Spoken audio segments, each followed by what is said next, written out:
toda petición, Señor, toda situación difícil, dura, Señor, para que tú te glorifiques, Señor. Bendice a cada persona, Señor. Manifiéstate con sanidad, con restauración, con perdón, Señor. Glorifícate y por favor, háblanos en esta hora, háblanos por medio de tu palabra y que salgamos de este lugar fortalecidos, que salgamos de este lugar para la gloria tuya. Gracias te damos en el nombre de Jesús. Amén. Bueno, el tema de hoy titula Cosas poderosas. Definitivamente no hay mejor libro que la Biblia. Existen buenos libros, libros interesantes, pero como la Biblia, ninguno. Y la Biblia nos habla de un montón de cosas que definitivamente es una fuente, porque usted por más que la lea, por más que la estudie, no puede llegar a decir que ya lo sabe todo, que ya lo conoce todo. Es una fuente de bendición para nosotros. Hay algo que hace la Biblia que es bien interesante, porque a veces para enseñar principios espirituales nos habla de los animales. Nos dice, por ejemplo, que el león no retrocede. Nos dice, por ejemplo, que el águila hace su nido en las alturas, sobre la roca. Nos habla, por ejemplo, de la hormiga, que la hormiga es trabajadora y nos llama a ver la hormiga y a imitar a la hormiga.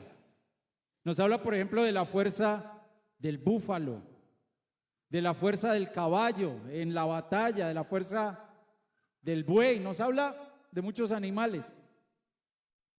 Y nosotros encontramos dentro de esos animales a la oveja, al cordero y al carnero. O sea, cuando hablamos de la oveja, estamos hablando de la hembra adulta. Cuando hablamos de el cordero, estamos hablando de la cría. Pero cuando hablamos del carnero, estamos hablando del macho adulto. Y hay algo característico en el carnero, y creo que lo podemos ver ahí. El carnero tiene cuernos. ¿Y para qué los cuernos del carnero? Porque todo tiene un propósito en el diseño divino. Él usa sus cuernos para luchar, para protegerse y para asegurar su dominio. Y es bien tremendo esto, porque cuando nosotros vamos a la palabra, precisamente el cuerno simboliza poder. ¿Dónde lo vemos? En el Antiguo Testamento, por ejemplo, Deuteronomio 33. Allí se nos habla de que Moisés bendice a las 12 tribus de Israel, pero resulta que cuando él bendice a José, dice lo siguiente: José es majestuoso como primogénito de toro. Deuteronomio 33, 17, estamos leyendo. Poderoso como un toro salvaje. Y en la Nueva Versión Internacional dice: con sus cuernos atacará a las naciones hasta arrinconarlas en los confines del mundo. Ahora, esos dos cuernos, ¿quiénes son? Tales son las decenas de millares de Efraín y los millares de Manasés. Esos dos cuernos son Efraín y Manasés, los hijos de José. Pero entonces vemos que allí el cuerno está relacionado ¿con qué? Con poder. En el Nuevo Testamento lo podemos ver en la profecía de Zacarías. Zacarías, el papá de Juan el Bautista, una profecía acerca del Mesías, y dice lo siguiente. En la Reina Valera dice así, Lucas 1, 68 al 70, dice: bendito el Señor Dios de Israel, que ha visitado y redimido a su pueblo, y nos levantó un poderoso Salvador en la casa de David su siervo, como habló por boca de sus santos profetas que fueron desde el principio. Pero resulta que cuando nosotros vamos y leemos esa frase, y nos levantó un poderoso Salvador, en la Biblia de las Américas, en esa traducción dice: y nos ha levantado un cuerno de salvación. Entonces notemos que allí se relaciona el cuerno con poder, un poderoso Salvador, un cuerno de salvación, y se está refiriendo al Señor Jesucristo. Entonces, teniendo en cuenta lo que hemos dicho acerca del carnero, vamos a leer 7 pasajes en los que se menciona al carnero y vamos a ver el poder que hay allí escondido en cada uno de esos pasajes. Y comenzamos por el poder más maravilloso, más glorioso, y es el poder del evangelio. Génesis 22:13 dice lo siguiente. Usted sabe lo que sucede allí, que el Señor Dios le pide a Abraham que le entregue a su hijo Isaac, y él obedece a Dios. Y entonces, en el momento preciso, cuando él levanta el cuchillo que está dispuesto a sacrificar a su hijo amado Isaac, entonces el Señor lo detiene. Y cuando el Señor lo detiene, sucede esto. Entonces alzó Abraham sus ojos y miró, y aquí a sus espaldas, ¿qué vio? Un carnero trabado en un zarzal por sus cuernos. Y fue Abraham y tomó el carnero, ¿y qué hizo? Y lo ofreció en holocausto en lugar de su hijo.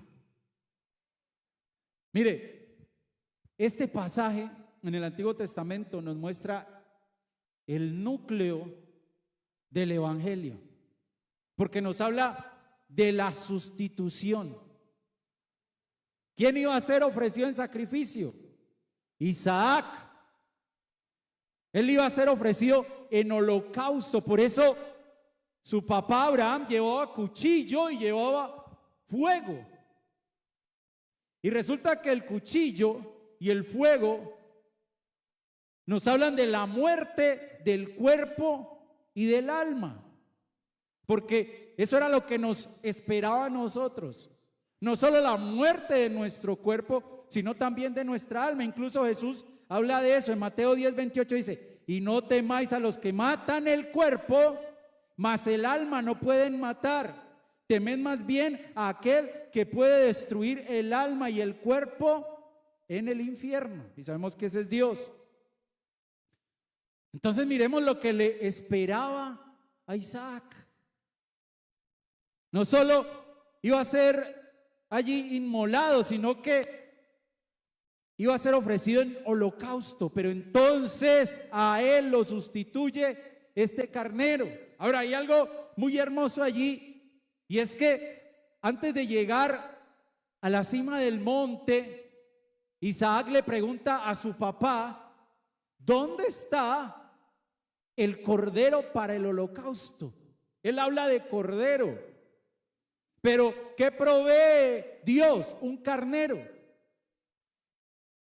El cordero nos habla de ¿qué? El cordero nos habla de sumisión. Cuando el profeta Isaías en el capítulo 53 habla acerca de Cristo, dice en el versículo 7: angustiado él y afligido, no abrió su boca, como cordero fue llevado al matadero. Pero aunque Isaac se refirió a un cordero, la ofrenda provista por Dios fue un carnero. Y ya dijimos que el carnero simboliza poder, porque sabemos que Cristo se ofreció. Sin embargo, allí, siendo ofrenda, entregando su vida, obtuvo la victoria. Y por eso en Colosenses 2:15 dice: y despojando a los principados y a las potestades, los exhibió públicamente, triunfando sobre ellos en la cruz. Ahí vemos al carnero. Ahí vemos el poder de Dios. Son dos facetas de Jesucristo: como cordero, obedeciendo al Padre, pero como carnero, enfrentando las tinieblas y obteniendo la victoria.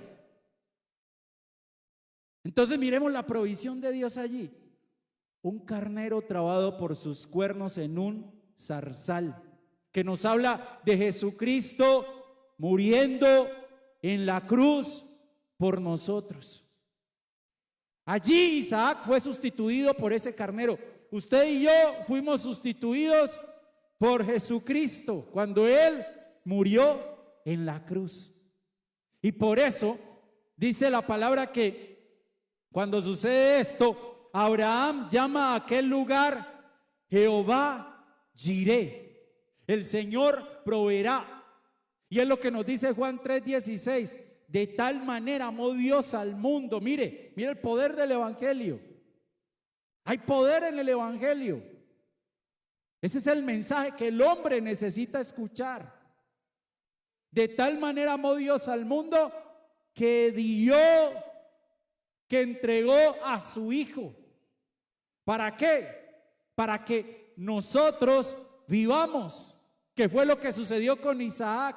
Él iba a ser sacrificado allí, pero ese carnero tomó su lugar e Isaac vivió.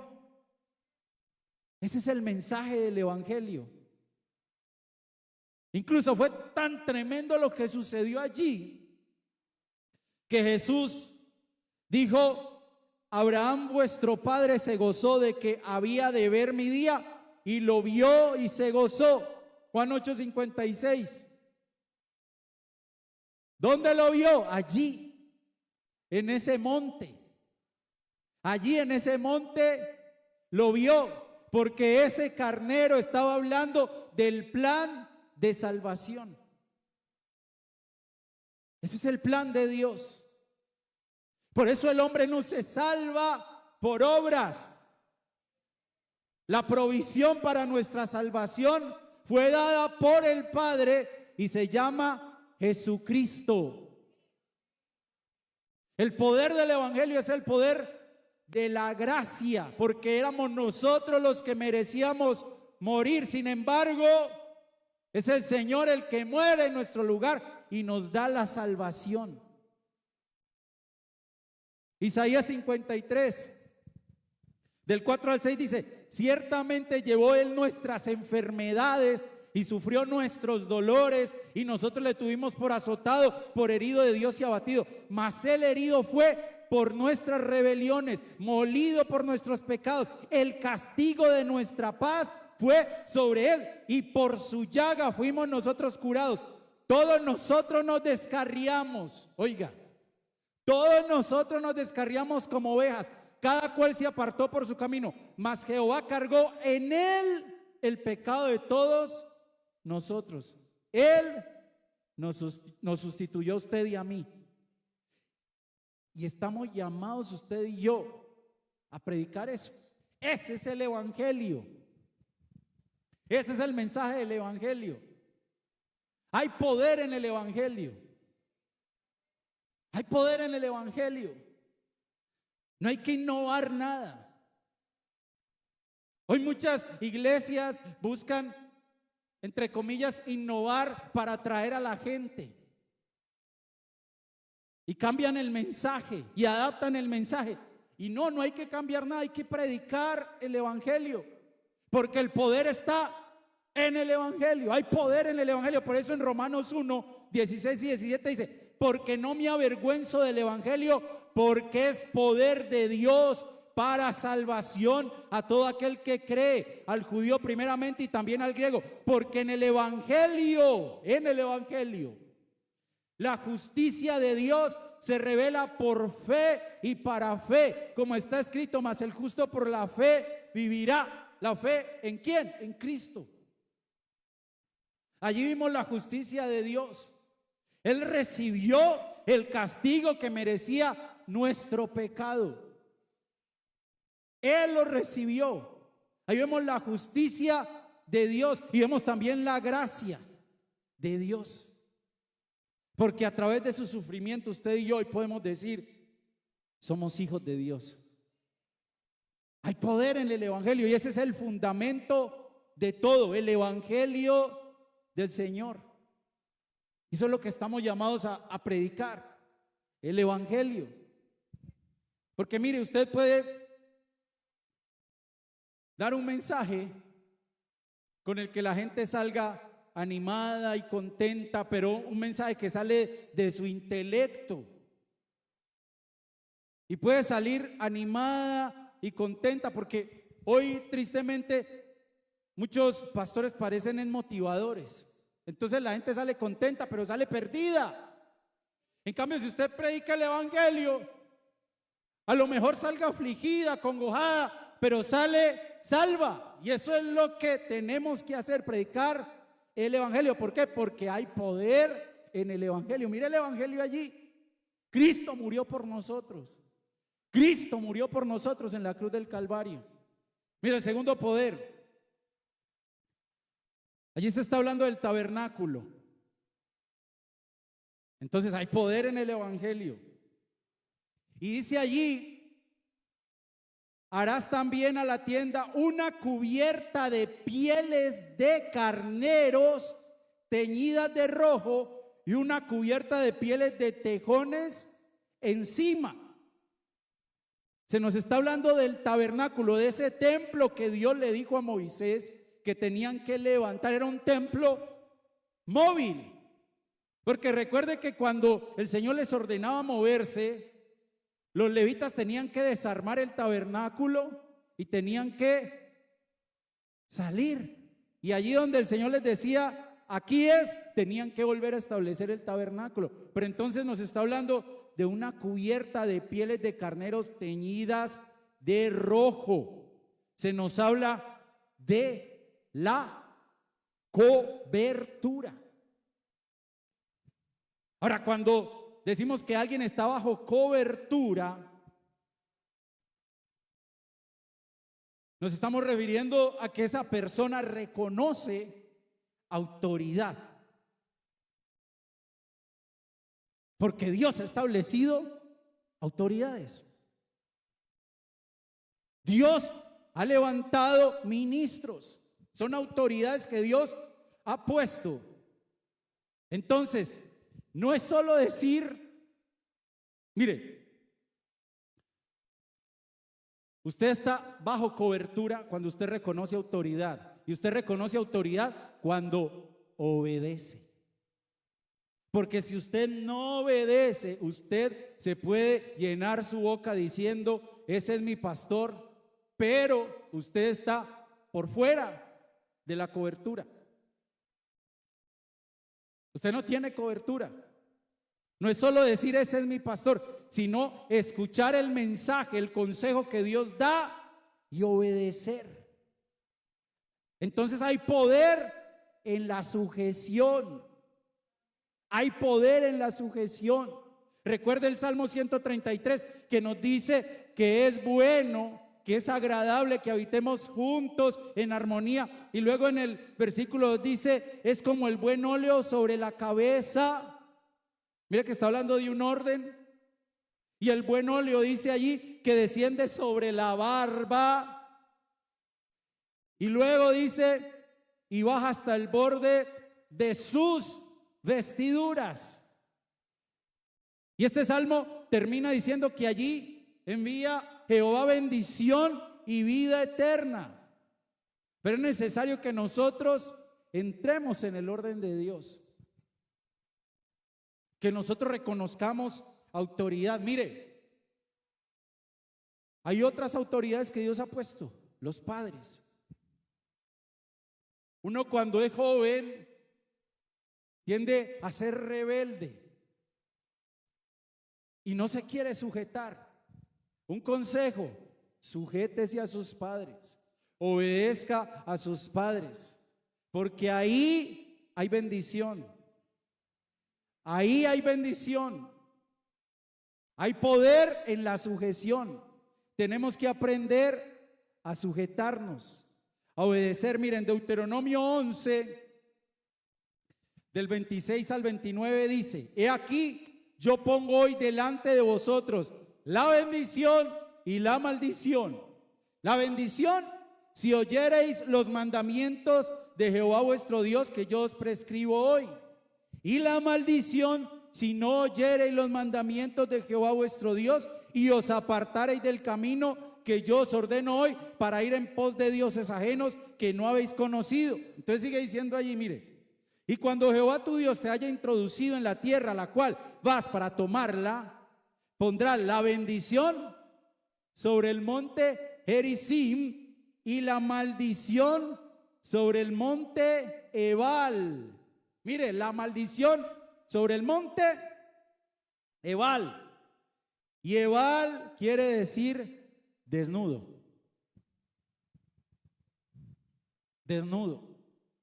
Sin cobertura. O sea, no se sujeta, no obedece. Lo que le decía ahora, ¿cómo sabemos que alguien está bajo cobertura? Hebreos 13:17. Obedeced a vuestros pastores y sujetaos a ellos, porque ellos velan por vuestras almas como quienes han de dar cuenta, para que lo hagan con alegría y no quejándose, porque esto no es provechoso.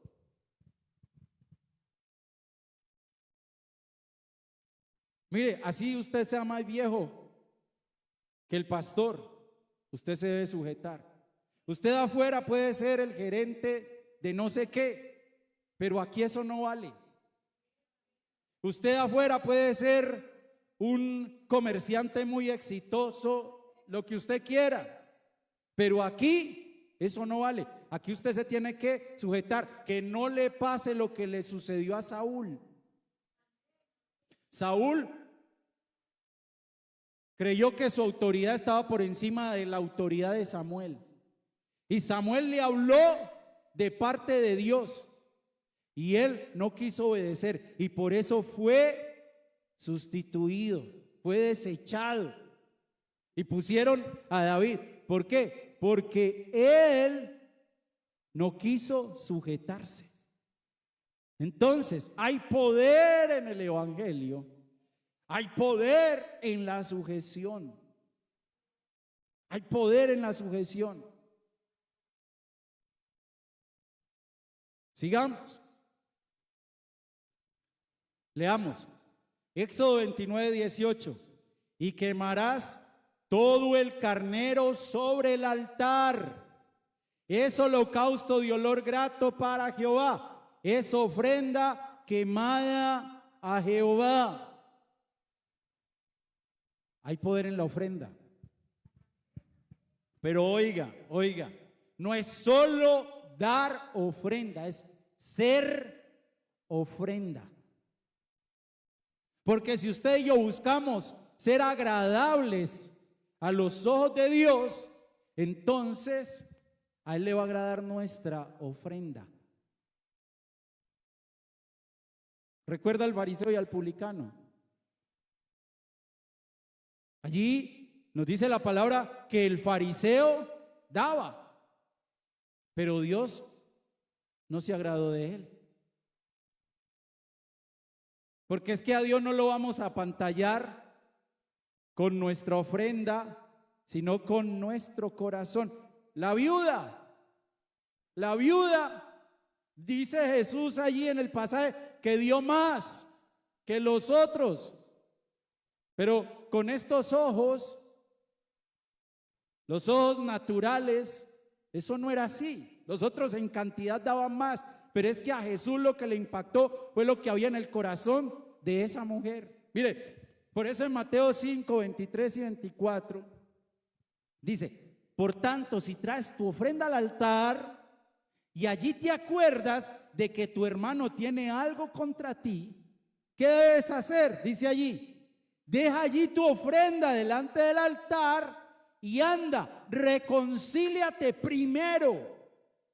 Porque es que lo primero que el Señor mira es tu corazón. Por eso dice: reconcíliate primero con tu hermano y entonces ven y presenta tu ofrenda. Ahí hay poder en la ofrenda. Cuando nos preocupamos por ser ofrenda. Recuerda el conocido caso de Caín y de Abel.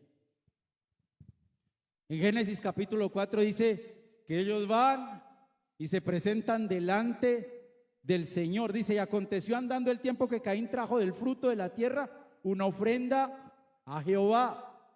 Y Abel trajo también de los primogénitos de sus ovejas, de lo más gordo de ellas. Y mira lo que dice allí, que ya lo hemos escuchado muchas veces, pero mira el énfasis. Y miró Jehová con agrado a Abel y a su ofrenda. Mira el orden, primero miró a Abel, le agradó lo que vio en Abel y entonces miró con agrado la ofrenda de Abel. Dice, pero no miró con agrado a Caín y a la ofrenda suya, y se ensañó Caín en gran manera y decayó su semblante. Ahí se manifestó lo que había en el corazón de Caín.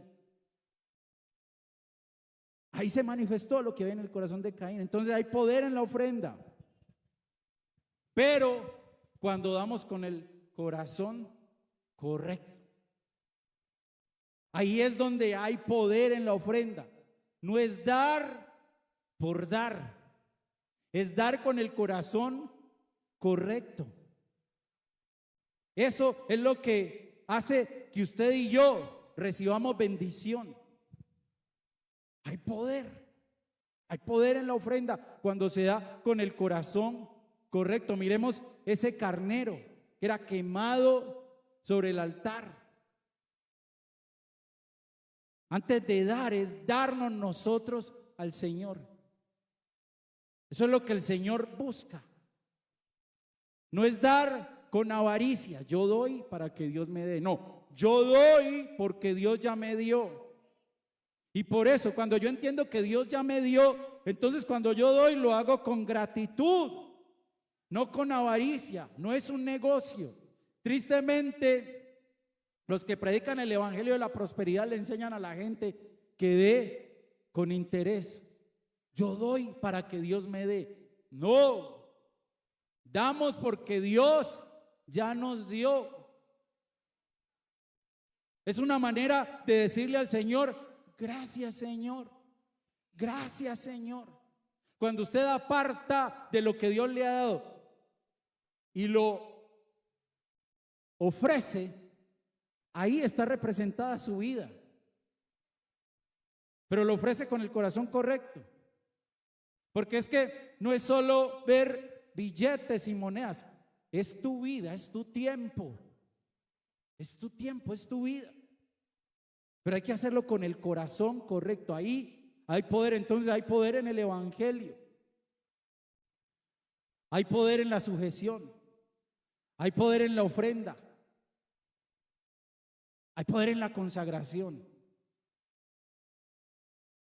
Tenemos que consagrarnos, hermanos, porque el Señor viene.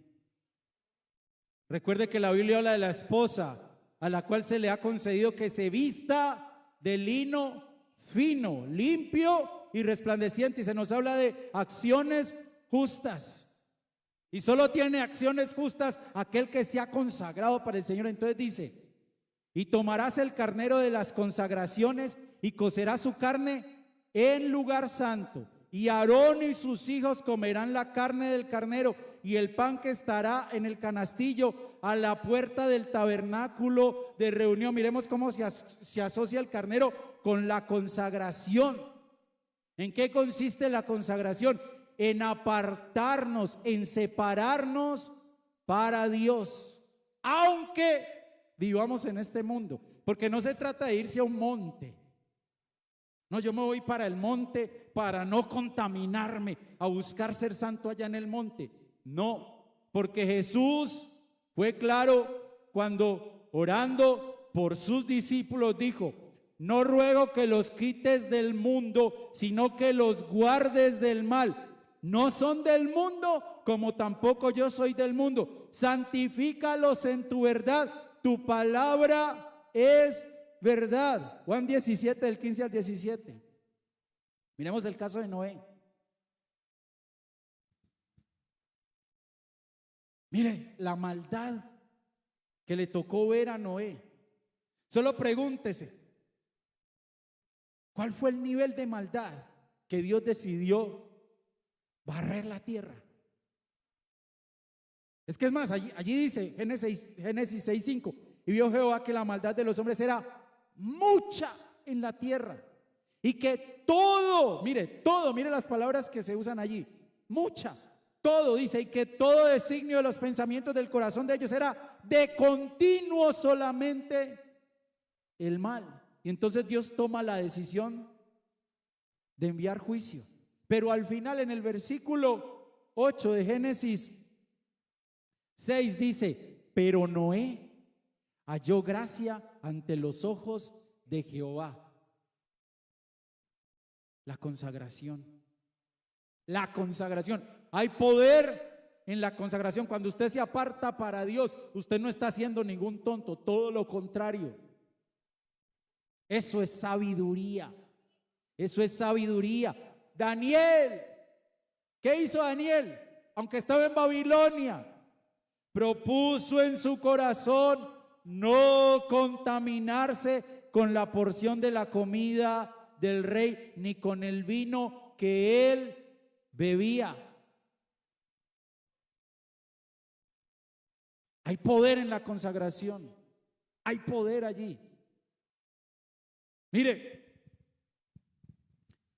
nosotros allí leemos que el carnero debía ser cocido, que debía ser sometido a la acción del fuego y luego comido por el sumo sacerdote. Mire, si usted y yo no nos consagramos, no vamos a tener un sabor agradable. Porque nuestro sumo sacerdote, ¿quién es? Cristo. Y por eso en Apocalipsis 3:15 dice: yo conozco tus obras, que ni eres frío ni caliente. Ojalá fueses frío o caliente.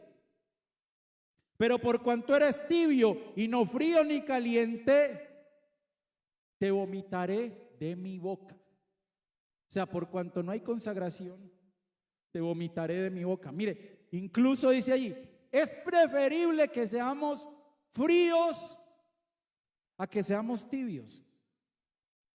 Ejemplo, Zaqueo, frío, estaba muerto, pero pasó de muerte a vida. En cambio el tibio se acomoda. El tibio dice: no, yo así estoy bien. Yo así estoy bien. Por eso dice allí que es preferible que estemos fríos a que estemos tibios. Nos tenemos que consagrar. Hay poder en la consagración. El que se consagra no es tonto, todo lo contrario, es sabio. Es sabio. Porque se aparta para Dios. Hay poder en la consagración. ¿En qué más hay poder? Leamos juntos. La Biblia de las Américas dice: entonces tocarás fuertemente el cuerno de carnero. Otra vez el carnero. El 10º día del 7º mes, en el día de la expiación, tocaréis el cuerno por toda la tierra. Así consagraréis el 50º año y proclamaréis libertad en la tierra para todos sus habitantes. Será de jubileo para vosotros, y cada uno de vosotros volverá a su posesión, y cada uno de vosotros volverá a su familia. Mire, allí se nos habla del jubileo. La palabra libertad está relacionada con el jubileo, porque esa palabra viene del hebreo yovel, que significa toque de cuerno. Mire, ahí está, toque de cuerno. Tocarás fuertemente el cuerno de carnero. Ahora, ¿qué anuncia ese toque? Mire, Jesús tocó ese cuerno y proclamó el jubileo cuando estuvo en la sinagoga y le pasan el rollo y abre y lee al profeta Isaías. Y entonces el Señor Jesús, al leer al profeta Isaías, dice lo siguiente: Lucas 4, 18 y 19: el Espíritu del Señor está sobre mí, por cuanto me ha ungido para dar buenas nuevas a los pobres. Me ha enviado a sanar a los quebrantados de corazón, a pregonar libertad a los cautivos, que eso era lo que se proclamaba en el jubileo, y vista a los ciegos, a poner en libertad a los oprimidos, a predicar el año agradable del Señor, el jubileo. Y el jubileo tenía lugar cada 50 años y lo acabamos de leer, se anunciaba con toque de trompetas. Y en este tiempo de jubileo se perdonaban deudas, se liberaban esclavos y se devolvían tierras. Era tiempo de perdón. Hay poder en el perdón. Hay gente que está atada porque no quiere perdonar. Mientras usted no perdone, va a estar cautivo. Cuando usted perdona, usted libera al otro, pero al mismo tiempo recibe libertad. Si el Señor nos ha perdonado a nosotros, nosotros no nos podemos negar a perdonar al que nos hace daño. El hacernos cristianos no nos garantiza que no nos van a herir, pero tenemos que aprender a perdonar. Tenemos que aprender a actuar como hijos de Dios, porque mire, esto es tan serio que en Mateo 6, 14 y 15 dice: porque si perdonáis a los hombres sus ofensas, os perdonará también a vosotros vuestro Padre Celestial. Mas si no perdonáis a los hombres sus ofensas, tampoco vuestro Padre os perdonará vuestras ofensas. Y el mayor ejemplo, el máximo ejemplo, es el Señor Jesucristo, que estando allí en la cruz, siendo objeto de burlas y de vituperios, dice la palabra en Lucas 23:34, que Él decía: Padre, perdónalos porque no saben lo que hacen. Miremos el poder que hay en el perdón. Hay poder en el perdón. Cuando usted perdona, recibe libertad.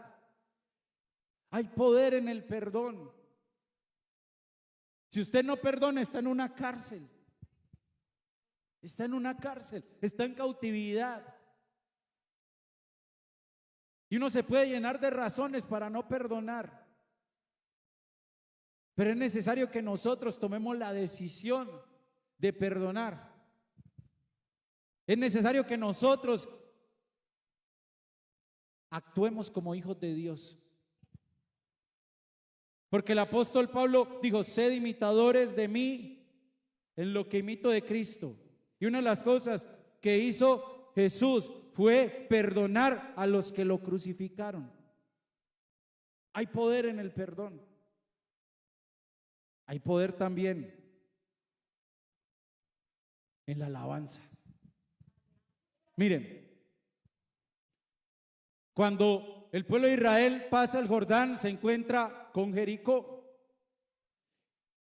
Y resulta que las murallas de Jericó humanamente eran impenetrables, pero entonces el Señor les da la estrategia. Usted conoce la historia de que rodeen la ciudad, y dice allí en Josué 6:5: cuando los sacerdotes toquen el cuerno de carnero y oigáis el sonar de la trompeta, todo el pueblo prorrumpirá en un poderoso grito de guerra y la muralla de la ciudad se derrumbará. El pueblo se lanzará entonces al asalto, cada uno por enfrente de donde está. Y eso fue lo que sucedió.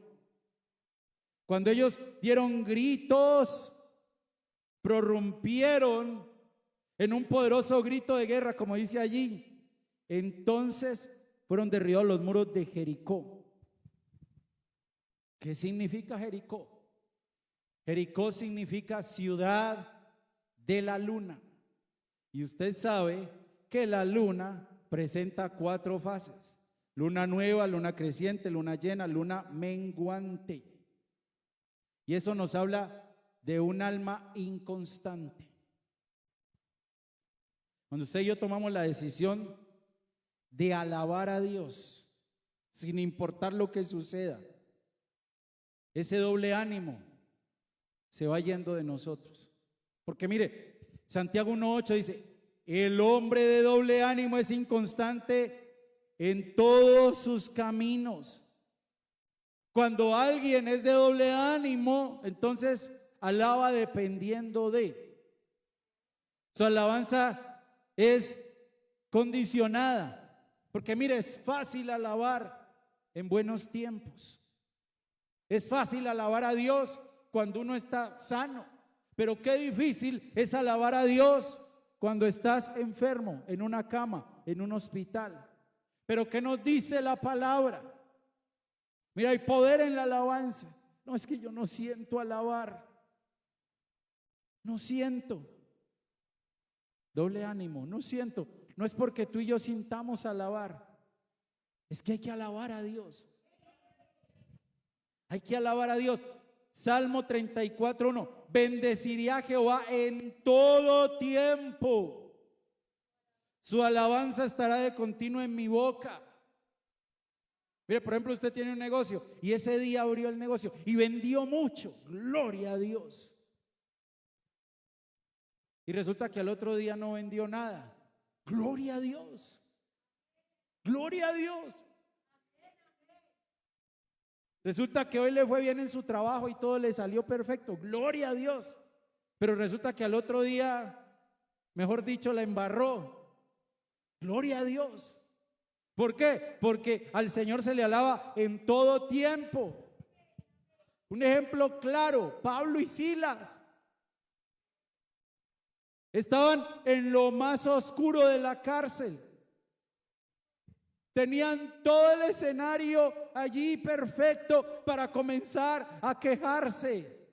Pero en lugar de quejarse, ellos entendieron que al Señor lo tenían que alabar en todo tiempo. Ese era un tiempo difícil, era un tiempo malo para ellos. Sin embargo, tomaron la decisión de alabar al Señor. Y dice la palabra que así como allí en Jericó, allí Pablo y Silas comenzaron a cantar himnos. ¿Y qué sucedió? Vino un terremoto que sacudió los cimientos de la cárcel. ¿Por qué? Porque hay poder en la alabanza. Hay poder en la alabanza. Hay poder. Mira, hay cosas que nos pueden emocionar a nosotros. Y está bien porque tenemos sentimientos. Mire que a veces uno se puede emocionar viendo una película, amén. O viendo un deporte, se puede emocionar. Pero lo que más nos debería emocionar a nosotros es el Señor. Mira, es que no tiene sentido que otras cosas nos emocionen y nos roben gritos. Y gritemos de emoción. Y aquí en la iglesia no lo hagamos. Porque es que estamos alabando al Dios Todopoderoso, al que hizo todas las cosas. Denle un aplauso al Señor.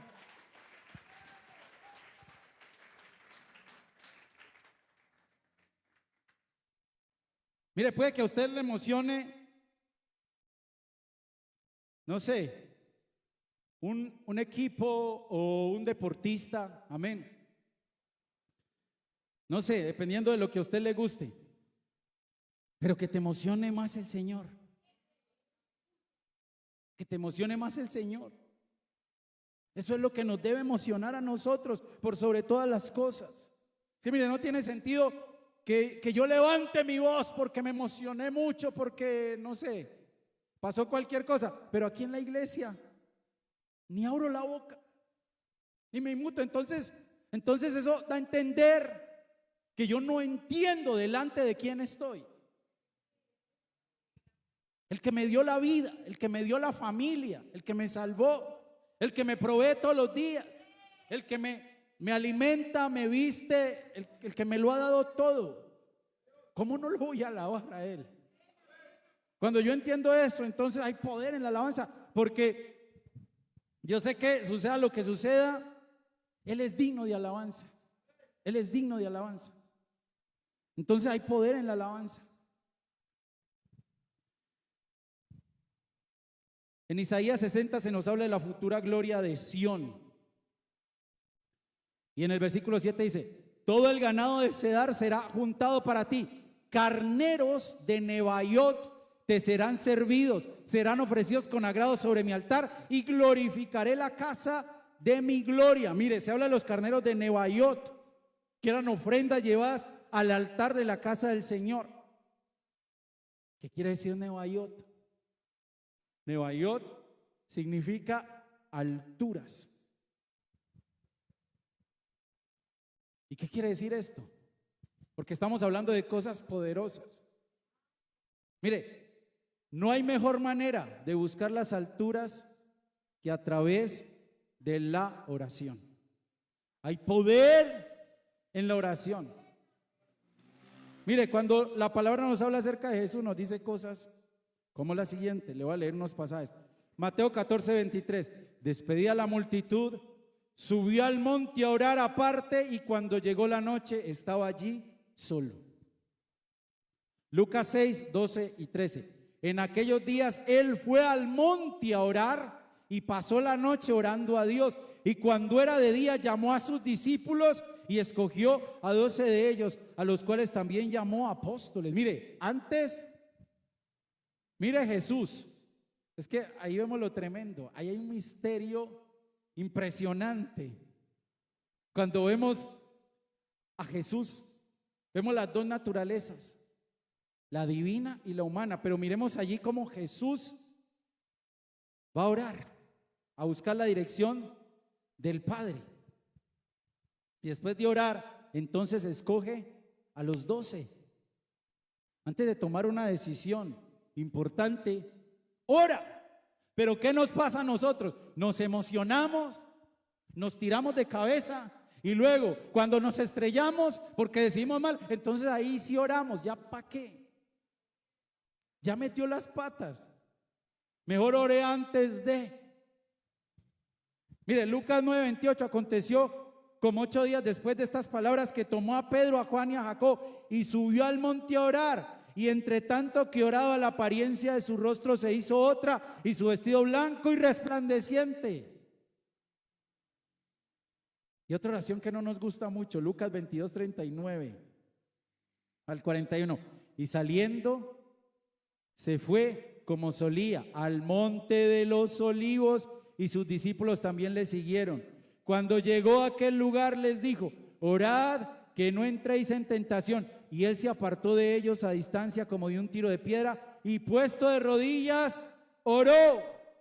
¿Y qué oró? Dice el versículo 42, diciendo: Padre, si quieres. Mira, es que así debe ser nuestra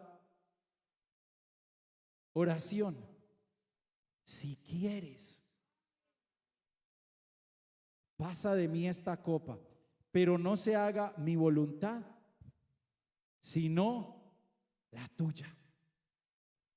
Entonces miremos, si Jesús, siendo quien es, tenía una vida de oración, ¿será que nosotros necesitamos tener una vida de oración? Hay poder en la oración. Lo que pasa es que queremos orar y que Dios responda ya. No. Dios responde en el tiempo que Él ya tiene establecido en su soberanía. Por eso ese, si quieres. Señor, estoy enfermo y quiero ser sano. Si quieres, sáname. Señor, tengo esta situación difícil, Señor, y lo que yo quiero es esto. Si quieres, hazlo.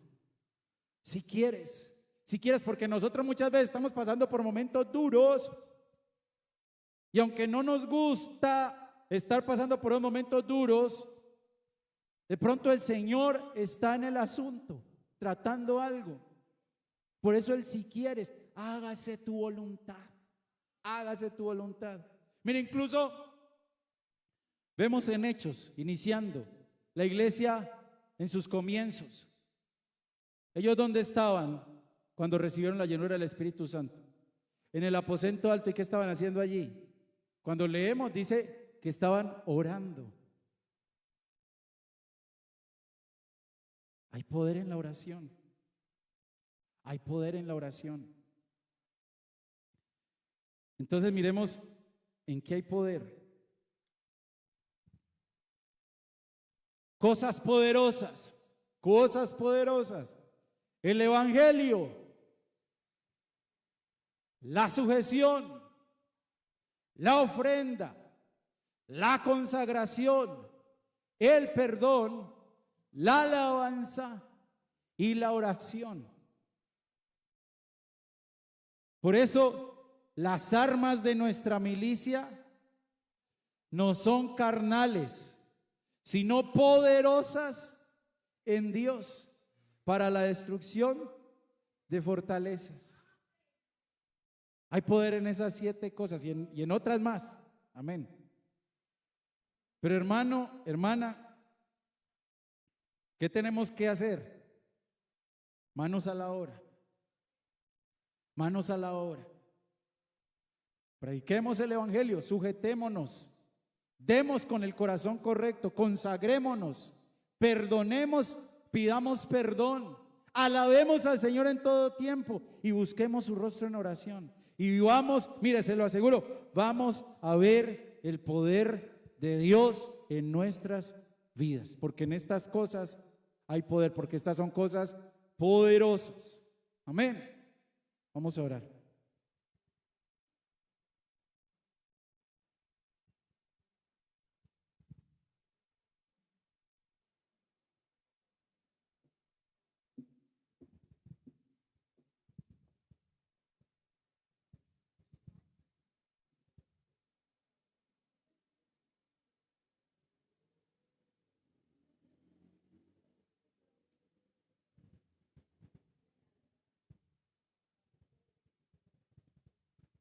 Tenemos las armas.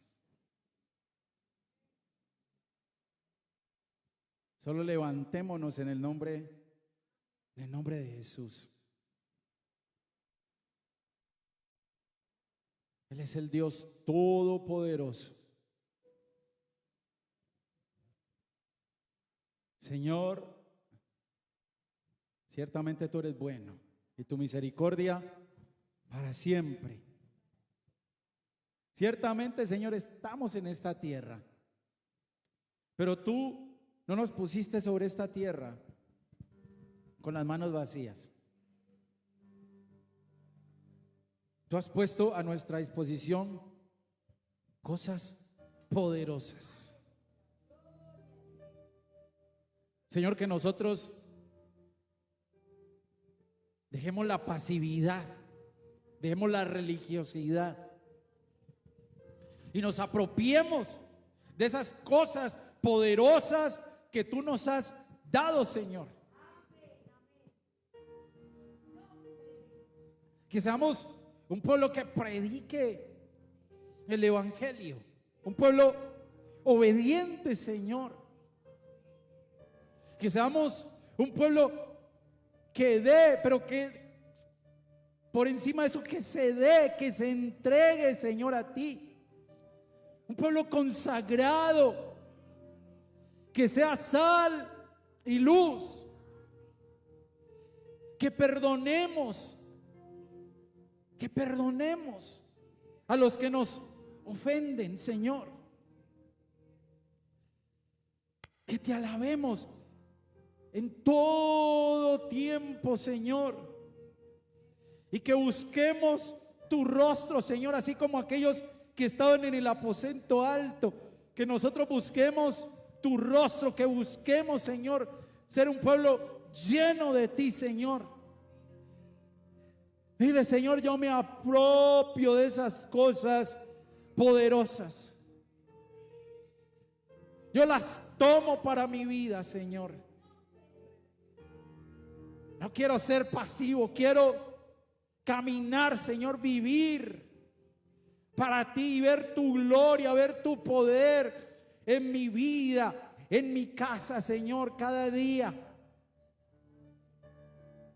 Tú eres el Dios todopoderoso, aquel que le dijo a Abraham: camina delante de mí y sé perfecto. Que caminemos cada día, Señor, cada día.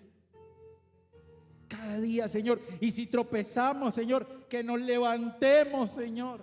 Que no nos quedemos tirados, que no nos quedemos postrados, Señor, sino que nos levantemos, Señor, nos sacudamos el polvo, Señor, y sigamos adelante, porque este tiempo no es tiempo para detenerse, no es tiempo para volver atrás, no es tiempo para desviarse, es tiempo para permanecer.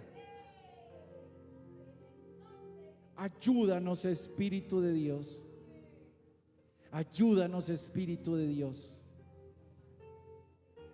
Señor, henos aquí. He aquí nuestras manos adiestradas para la guerra, para la batalla, porque las armas tú las has provisto, Señor. Que seamos un pueblo diestro, un pueblo guerrero y un pueblo que no tema y que pueda decir: aunque un ejército acampe contra mí, no temerá mi corazón. Aunque haya guerra a mi alrededor, yo estaré confiado. Gracias, gracias, Señor, te damos en el nombre de Jesús. Amén. Denle un aplauso fuerte al Señor. Dios poderoso, eres mi Dios poderoso. Tú peleas por mí, tú peleas por mí. Eres mi Dios poderoso, eres mi Dios poderoso. Tú peleas por mí y la victoria tuya es.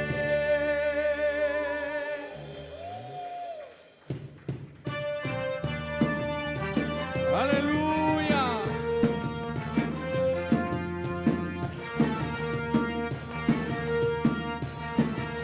Gloria al Rey.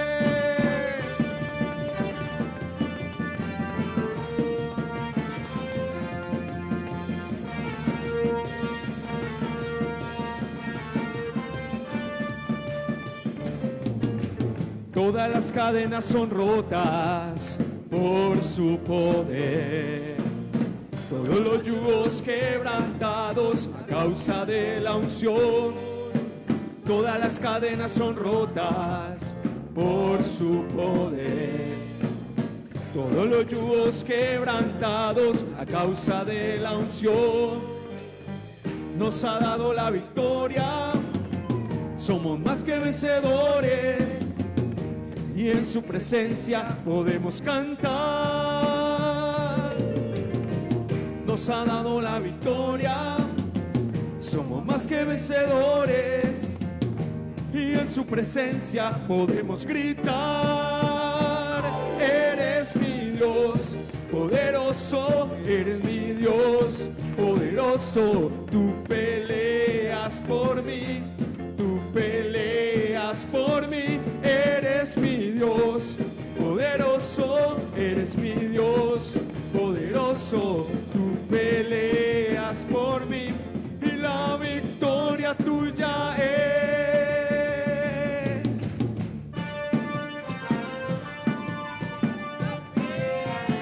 Aleluya. Dile: Dios poderoso, Dios poderoso, Dios poderoso, Dios poderoso, Dios poderoso, Dios poderoso, Dios poderoso, Dios poderoso, Dios poderoso, Dios poderoso, Dios poderoso, Dios poderoso, Dios poderoso, Dios poderoso, Dios poderoso, Dios poderoso. Eres mi Dios poderoso, eres mi Dios poderoso. Tú peleas por mí, tú peleas por mí. Eres mi Dios poderoso, eres mi Dios poderoso, tú peleas por mí y la victoria tuya es. Aleluya. Gloria a Dios. Hermanos, que el Señor les bendiga.